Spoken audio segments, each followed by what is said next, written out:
1억 명을 깨운 말을 탄 전도자 존 웨슬리. 여러분 안녕하십니까? 오늘 우리는 18세기 영국으로 떠나보려 합니다. 당시 영국은 그야말로 멸망 직전의 소돔과 고모라 같았습니다. 산업혁명으로 공장은 돌아갔지만 빈부격차는 극심했고 거리는 알코올 중독자들로 넘쳐났습니다. 런던의 뒷골목에는 진이라는 독한 술에 취해 쓰러진 사람들이 즐비했고 빵 한 조각을 훔치다 교수형을 당하는 일이 비일비재했습니다. 도덕은 땅에 떨어졌고 교회는 부패하여 생명력을 잃어가고 있었습니다. 역사학자들은 당시 영국이 프랑스 혁명처럼 피비린내 나는 폭력혁명으로 무너질 것이라고 예견했습니다. 하지만 영국은 망하지 않았습니다. 오히려 그 암흑기에서 벗어나 해가 지지 않는 나라로 불리는 최전성기를 맞이했습니다. 도대체 무엇이 이 나라를 구했을까요? 역사가들은 입을 모아 말합니다. 한 사람이 말을 타고 영국 전역을 누비며 전한 복음이 영국을 구했다고 말입니다. 그 주인공이 바로 감리교의 창시자이자 위대한 전도자 존 웨슬리입니다. 오늘 우리는 그의 불꽃 같은 생애를 따라가 보려 합니다. 이야기는 1709년 2월 9일 밤 영국 에버스라는 작은 시골 마을에서 시작됩니다. 웨슬리의 아버지는 그 마을의 성공회 목사였습니다. 칠흑 같은 어둠이 깔린 밤 갑자기 사택 지붕에서 불길이 치솟았습니다. 불은 건조한 목조 건물을 집어삼키며 순식간에 번져나갔습니다. 불이야 불이야 다급한 비명소리에 온 가족이 잠에서 깼습니다. 아버지는 허겁지겁 아내와 아이들을 데리고 밖으로 뛰쳐나왔습니다.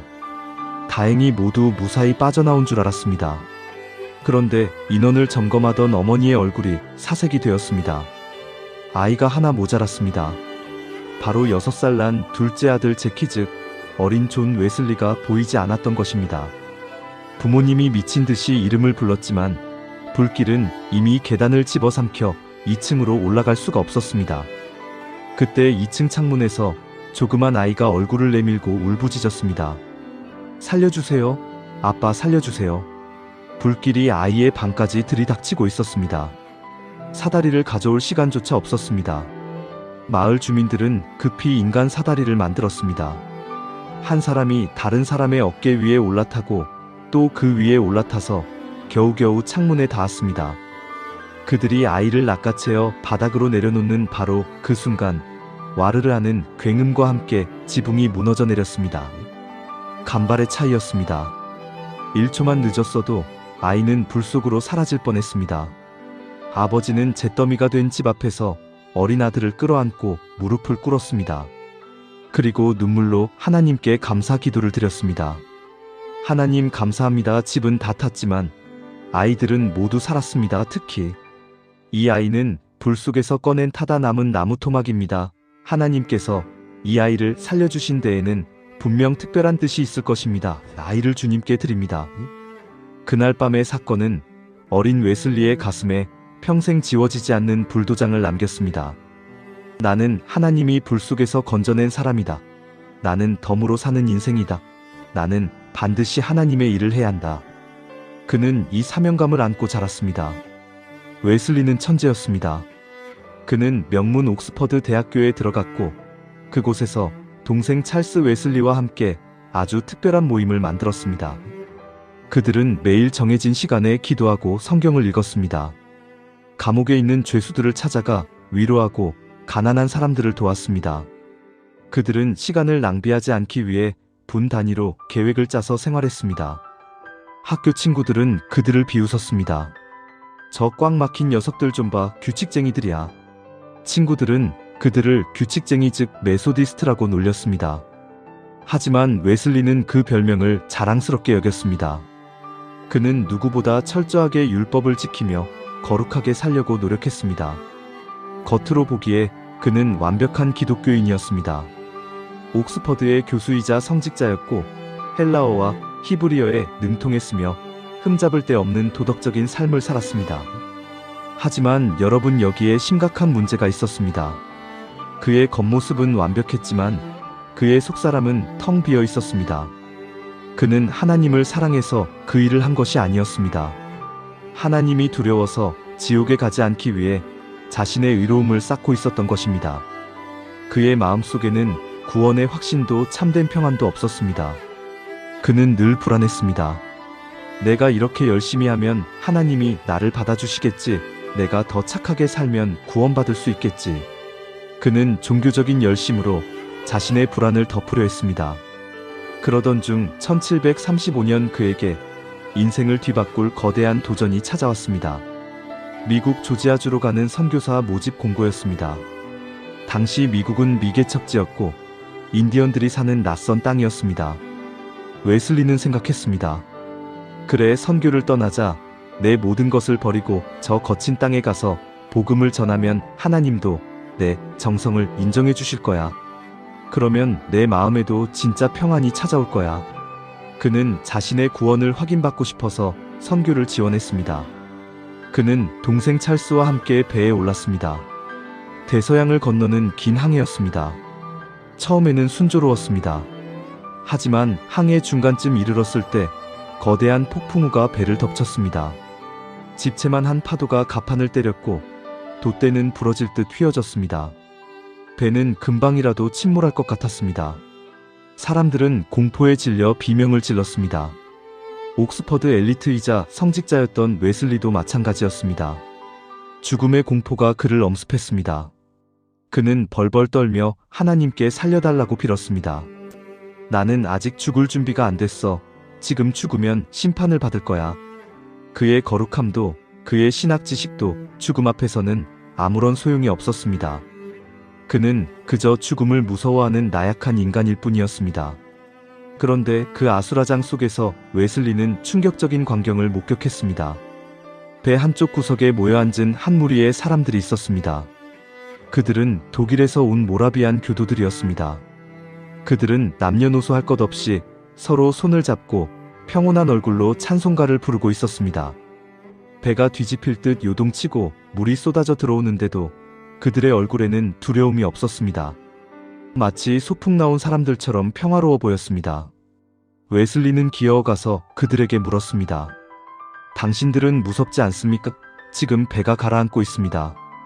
그러자 그들 중 한 명이 미소를 지으며 대답했습니다. 아니요, 무섭지 않습니다. 하나님이 우리와 함께 계시는데. 무엇이 두렵습니까? 우리는 죽으면 주님 곁으로 갑니다. 그것은 기쁜 일이죠. 심지어 어린아이들조차 울지 않고 평온하게 기도하고 있었습니다. 웨슬리는 큰 충격을 받았습니다. 나는 지금까지 내가 믿음이 좋은 사람인 줄 알았다.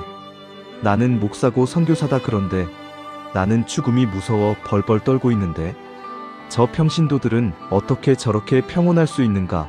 저들이 가진 믿음과 내가 가진 믿음은 도대체 무엇이 다른가?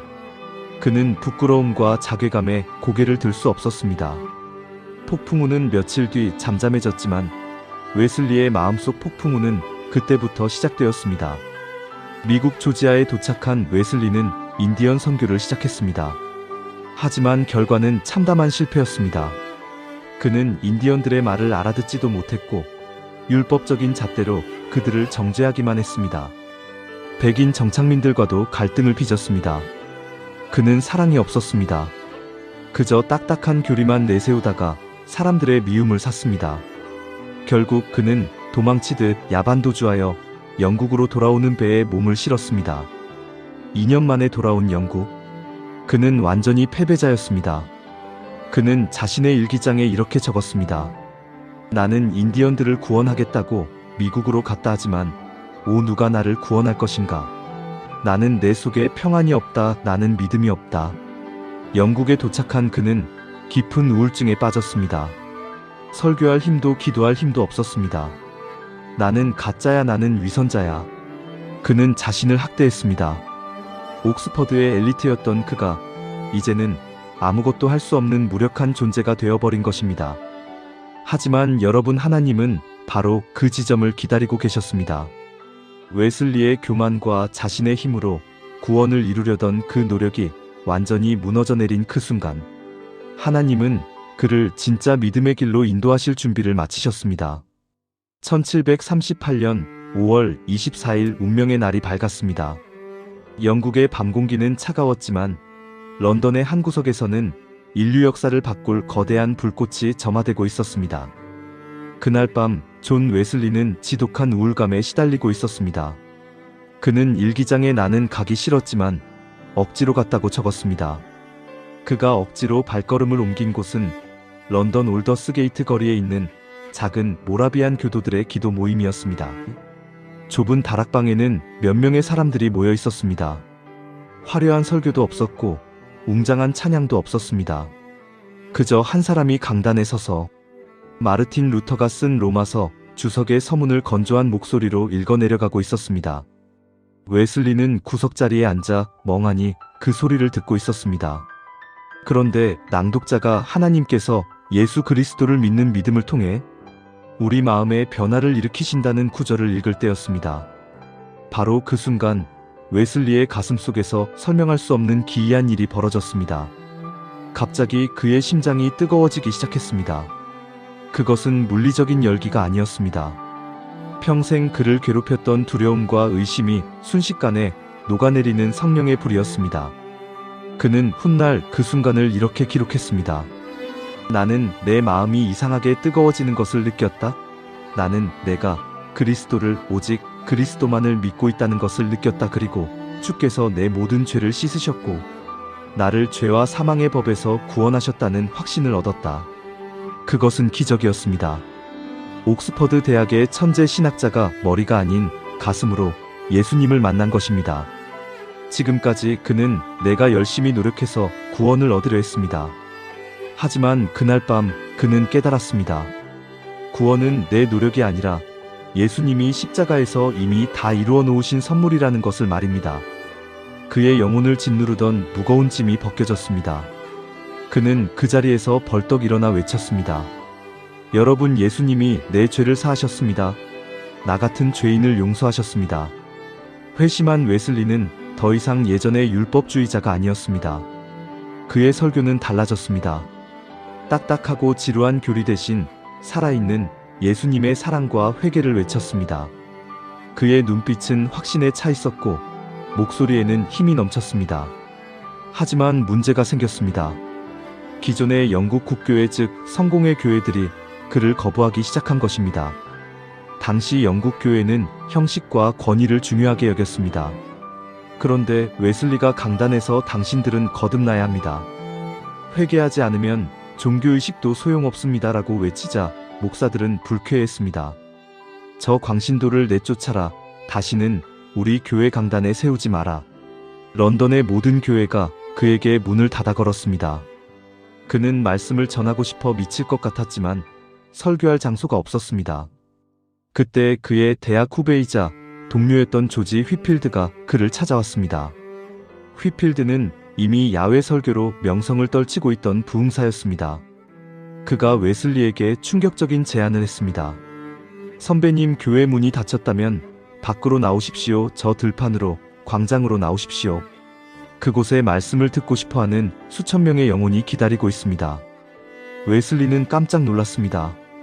당시 영국 신사에게 야외 설교란 상상할 수 없는 일이었습니다. 하나님의 말씀은 거룩한 예배당 안에서만 선포되어야 한다고 믿었기 때문입니다. 길거리에서 소리를 지르는 것은 품위 없는 짓이라 여겼습니다. 웨슬리는 망설였습니다. 체면과 전통을 버리는 것은 죽기보다 힘든 일이었습니다. 하지만 그는 기도 중에 깨달았습니다. 예수님도 산 위에서 바닷가에서 설교하지 않으셨는가? 영혼을 구원할 수만 있다면 체면이 대수인가? 그는 결단을 내렸습니다. 나는 더 천해질 것이다. 1739년 4월 2일 웨슬리는 브리스톨 근처의 킹스우드라는 곳으로 갔습니다. 그곳은 탄광촌이었습니다. 광부들은 하루 종일 지하에서 석탄을 캐며 짐승처럼 살았습니다. 그들은 거칠고 난폭했으며 교회 근처에는 가본 적도 없는 사람들이었습니다. 사회에서 버림받은 그들에게 웨슬리는 작은 언덕 위에 서서 입을 열었습니다. 그는 양복을 입은 채 흙먼지 날리는 언덕에 섰습니다. 그 앞에는 시커먼 석탄 가루를 뒤집어 쓴 수천 명의 광부가 모여 있었습니다. 웨슬리는 외쳤습니다. 여러분, 하나님은 여러분을 사랑하십니다. 여러분이 아무리 가난하고 아무리 죄가 많아도 예수님의 피는 여러분을 희게 씻어주실 수 있습니다. 그의 목소리는 바람을 타고 언덕 아래까지 울려 퍼졌습니다. 그는 원고를 읽는 것이 아니라 그들의 눈을 바라보며 호소했습니다. 그러자 놀라운 일이 벌어졌습니다. 평생 눈물이라고는 흘려본 적 없던 거친 광부들이 하나둘씩 울기 시작했습니다. 시커먼 석탄가루로 뒤덮인 그들의 얼굴 위로 하얀 물길이 생겨났습니다. 눈물이 뺨을 타고 흐르며 검은 얼굴에 흰 자국을 남긴 것입니다. 수백 명 수천 명의 광부가 동시에 통곡했습니다. 그날 3,000명의 광부가 모였던 그 언덕은 거대한 눈물바다가 되었습니다. 술주정뱅이들이 술병을 깨뜨리고 도박꾼들이 카드를 찢어버렸습니다. 아내를 때리던 남편들이 집에 돌아가 무릎을 꿇고 사죄했습니다. 마을의 술집들이 문을 닫고 그 자리에 기도 모임이 생겨났습니다.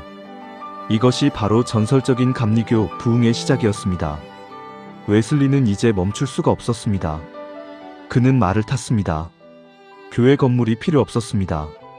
시장통이든 탄광이든 감옥 앞이든 사람이 있는 곳이라면 어디든 찾아갔습니다. 그는 새벽 4시에 일어나 기도로 하루를 시작했고 하루에 4번 5번씩 설교했습니다. 비가 오면 비를 맞으며 설교했고 눈이 오면 눈을 맞으며 설교했습니다. 하지만 모든 사람이 그를 환영한 것은 아니었습니다. 오히려 그를 죽이려는 세력들이 나타났습니다.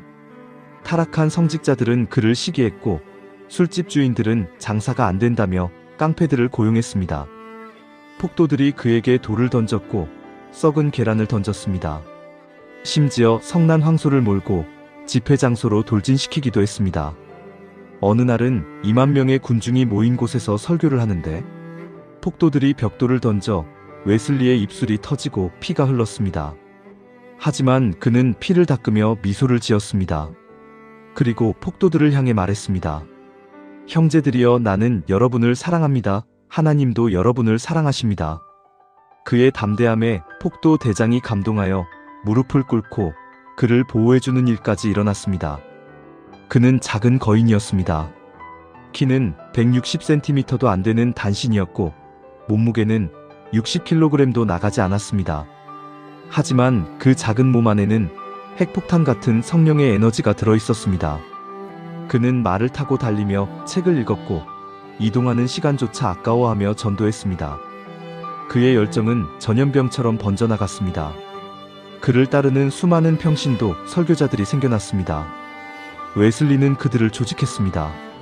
속회라고 불리는 소그룹을 만들어 서로의 죄를 고백하고 서로의 삶을 돌보게 했습니다.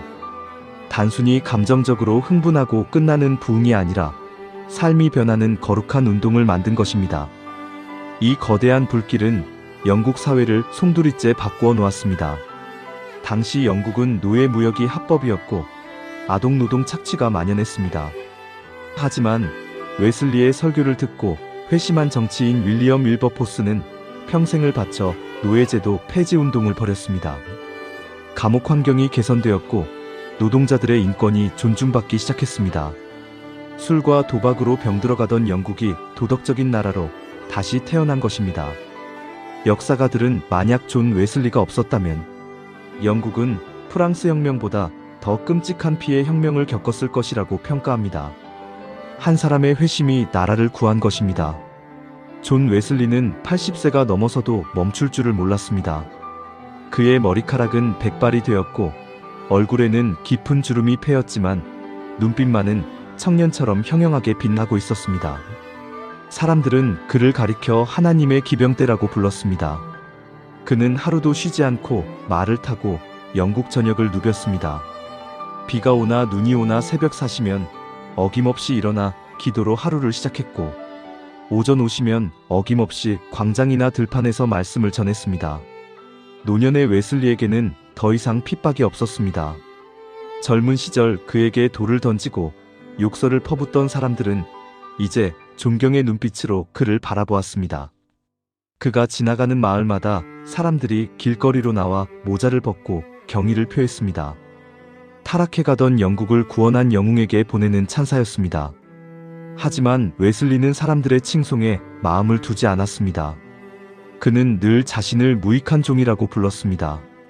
1790년 그의 나이 87세가 되던 해 그는 일기장에 이렇게 적었습니다. 내 눈은 침침해졌고 내 힘은 쇠약해졌다 하지만 나는 설교하는 것과 글을 쓰는 것을 멈추지 않을 것이다. 내 호흡이 닿는 날까지 나는 달릴 것이다. 그는 정말로 달렸습니다. 마지막 순간까지 그는 말 위에서 내려오지 않았습니다. 1791년 2월 드디어 그의 마지막 순간이 다가왔습니다. 그는 런던 시티로드에 있는 자신의 집으로 돌아왔습니다. 평생을 길 위에서 보냈던 전도자가 마침내 영원한 안식을 취할 준비를 하게 된 것입니다. 고열에 시달리며 침상에 누운 그는 죽음을 두려워하지 않았습니다. 오히려 고향으로 돌아가는 여행자처럼 설레어했습니다. 죽음이 임박했던 3월 1일 밤 가족들과 동료들이 그의 침대 곁을 지키고 있었습니다. 의식이 흐려져 가던 웨슬리가 갑자기 눈을 번쩍 떴습니다. 그리고 있는 힘을 다해 상반신을 일으켜 세웠습니다. 모두가 숨을 죽이고 그의 입을 주목했습니다. 위대한 전도자가 남길 마지막 유언이 무엇일지 궁금해했습니다. 웨슬리는 천국을 바라보는 듯 허공을 응시하며 손을 높이 들었습니다. 그리고 아주 크고 또렷한 목소리로 외쳤습니다. 세상에서 가장 좋은 것은 하나님이 우리와 함께 계신다는 것이다. 그것이 그의 전부였습니다. 평생 40만 킬로미터를 달렸고 4만 번의 설교를 했으며 수많은 책을 썼지만 그가 남긴 마지막 결론은 임마누엘, 즉 하나님이 우리와 함께 하신다는 사실이었습니다. 그는 그 말을 남기고 다시 자리에 누웠습니다. 그리고 다음 날인 3월 2일 아침 평화로운 얼굴로 숨을 거두었습니다. 향년 88세였습니다. 그의 장례식은 눈물바다가 되었습니다. 그가 세운 런던 시티로드 예배당에는 그를 추모하는 인파가 끝도 없이 이어졌습니다. 가난한 노동자들, 탄광의 광부들, 죄수였던 사람들, 고아와 과부들이 그들의 영적인 아버지를 떠나보내며 오열했습니다. 웨슬리는 떠났지만 그가 남긴 유산은 실로 엄청났습니다. 그가 죽을 당시 영국에는 이미 7만 명이 넘는 감리교도들이 있었고 미국에는 4만 명이 넘는 성도들이 있었습니다. 그리고 이 숫자는 기하급수적으로 늘어났습니다.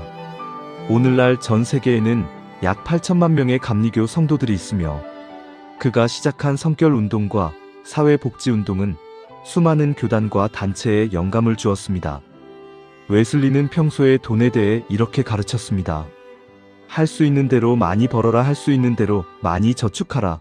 그리고 할 수 있는 대로 많이 주어라. 그는 이 원칙을 철저히 지켰습니다. 그는 책 인쇄로 막대한 돈을 벌었지만 자신이 죽을 때 남긴 것은 낡은 은수저 몇 개와 코트 한 벌, 그리고 땡전 한 푼 없는 빈 주머니뿐이었습니다. 그는 번 돈을 모두 가난한 자들을 위해 썼습니다. 그는 진정으로 무소유의 삶을 실천한 성자였습니다. 사랑하는 여러분, 존 웨슬리의 삶은 오늘 우리에게 강력한 도전을 줍니다. 오늘날 우리는 너무나 쉽게 신앙생활을 하려 합니다. 조금만 힘들어도 불평하고 내 이익을 위해서라면 신앙도 타협합니다. 뜨거운 열정은 사라지고 차가운 형식만 남았습니다. 웨슬리가 살았던 18세기 영국처럼 지금 이 시대도 영적으로 병들어가고 있습니다. 하지만 하나님은 지금도 제2의 존 웨슬리를 찾고 계십니다. 화려한 스펙이나 뛰어난 능력을 가진 사람이 아닙니다. 어린 시절 불타는 집에서 건진받은 그 은혜를 잊지 않고 나는 덤으로 사는 인생이다. 나는 하나님의 것이다라고 고백하며 자신의 인생을 온전히 퇴울한 사람을 찾고 계십니다. 웨슬리는 특별한 사람이 아니었습니다. 그도 실패를 경험했고 죽음을 두려워했으며 믿음이 없어 괴로워했던 연약한 인간이었습니다. 하지만 그가 자신의 무능함을 인정하고 성령님을 의지했을 때 하나님은 그를 불의 전차로 삼으셨습니다. 오늘 여러분의 가슴 속에는 무엇이 타오르고 있습니까? 세상의 성공을 향한 욕망입니까? 아니면 영혼을 향한 뜨거운 사랑입니까? 우리의 가슴이 다시 뜨거워져야 합니다. 올더스 게이트 거리의 작은 다락방에서 웨슬리의 마음을 뜨겁게 달구었던 그 성령의 불이 오늘 밤 여러분의 가슴에도 옮겨붙기를 소망합니다. 성령의 불은 아직 꺼지지 않았습니다. 말을 타고 지구 10바퀴를 돌았던 웨슬리의 그 지칠 줄 모르는 열정이 식어버린 우리의 무릎을 다시 일으켜 세우기를 기도합니다. 세상은 넓고 할 일은 많습니다. 세계는 나의 교구다라고 외쳤던 웨슬리의 외침이 오늘 우리 삶의 이정표가 되기를 바랍니다. 지금까지 영국을 구원한 말을 탄 전도자 존 웨슬리 이야기였습니다. 이 이야기가 여러분의 가슴에 작은 불씨가 되었다면 구독과 좋아요로 함께 해주십시오. 여러분의 작은 응원이 이 귀한 복음의 이야기를 세상 끝까지 전하는 소중한 힘이 됩니다. 저는 다음 시간에도 하나님의 살아계심을 증거하는 가슴 벅찬 이야기로 찾아뵙겠습니다. 끝까지 시청해주셔서 감사합니다.